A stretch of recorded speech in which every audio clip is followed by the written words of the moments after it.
მოსარჩელე მიიჩნევს, რომ სადავო ნორმები დისკრიმინაციულია ბიოლოგიური მშობლების მიმართ, ვინაიდან ამ შემთხვევაში რეინტეგრაციის შემთხვევაში სოციალური შემწეობა ბიოლოგიური მშობლისთვის არის გათვალისწინებული, უფრო დაბალი სოციალური შემწეობა არის გათვალისწინებული, ვიდრე მინდობით ბავშვის აღზრდებასთან დაკავშირებით.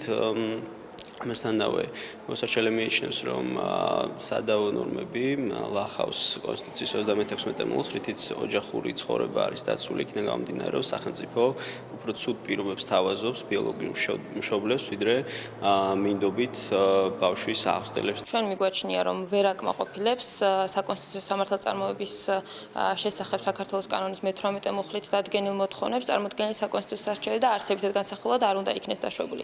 მაგრამ იმ შემთხვევაში, თუ კი სასამართლო დაუშვებს არსებითად განსახილველად და შესაბამის დასაბუთებას დაუდებს საფუძვლად თავის განჩინებას, ამ შემთხვევაში ასევე გვაქვს არგუმენტაცია იმასთან დაკავშირებით, რომ საკონსტიტუციო სასჯელი არ უნდა დაკმაყოფილდეს, გამომდინარე იქიდან, რომ არ გვყავს სახეზე არსებითად თანასწორი პირები და შესაბამისად მათთან მიმართებაში თანასწორობის უფლების დარღვევაზე საუბარი მიგვაჩნია, რომ ზედმეტია.